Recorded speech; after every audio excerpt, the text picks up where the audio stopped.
Welcome to Rich's era. One of Donald Trump's big lies has simply been debunked. No, much less than with the aid of using a federal jury. Before we continue, please support us by clicking on the subscription button and turn on the notification bell for more updates. For years, Trump has been claiming that he's the innocent sufferer of what he derides as the Russia hoax, a sinister conspiracy perpetrated with the aid of using former President Barack Obama and previous Secretary of Nation Hillary Clinton, in addition to a number of different Democrats, aided with the aid of using shadowy figures withinside the FBI. Now, America may be positive that that is all unfaithful because, after days and weeks and months of steeply priced probes and prosecutions, the jury has decisively rejected Trump's conspiracy claims this week for the second time. It turned into a humiliating verdict, with ramifications each home and global. 3 years ago, William Barr, then America Lawyer General, appointed John Durham, America attorney in Connecticut, as a Justice Department unique recommend to research Trump''s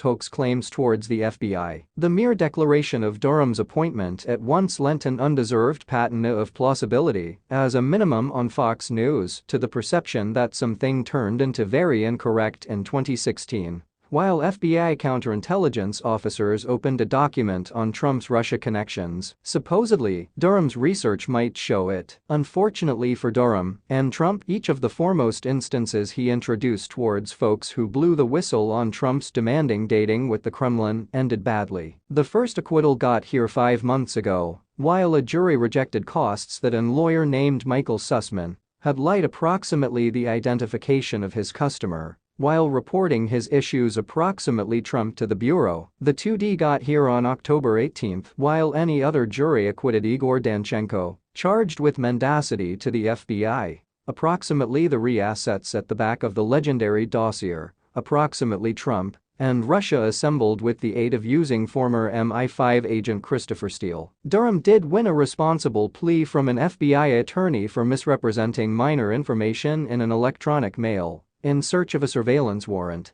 However, that plea ended in no prison.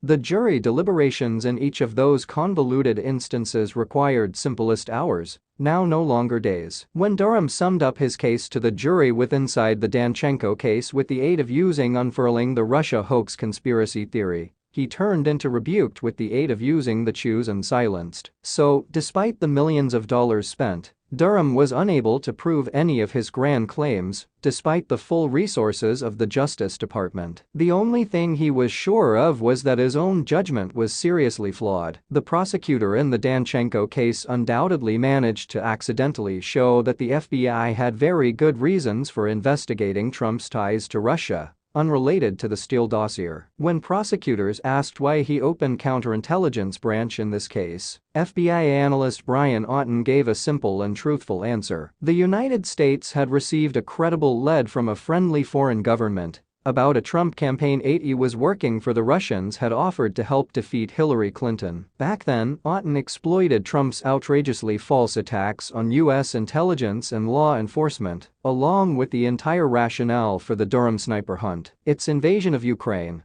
but also its ongoing disinformation campaigns against democracies. The resilience and unity of Western governments remain our best defenses against an increasingly bleak and authoritarian future. At the heart of this defensive is NATO, an alliance that depends on the steadfastness of the United States. As the midterm elections near, President Joe Biden's meticulous effort to maintain NATO support for Ukraine against war criminal Vladimir Putin is being threatened by a possible Republican Congress. Trump's lies about Russia, which damaged U.S. relations with Ukraine during his presidency, have always been designed to cover up his dubious relationship with Putin. He and his semi-fascist MAGA Republicans, who will fill key posts when Republicans take control, are talking about leaving Ukraine in one and perhaps destroying NATO, all in the service of the Kremlin. House Minority Leader Kevin McCarthy, later Speaker of the House, said his group would reduce or cancel military aid to Ukraine,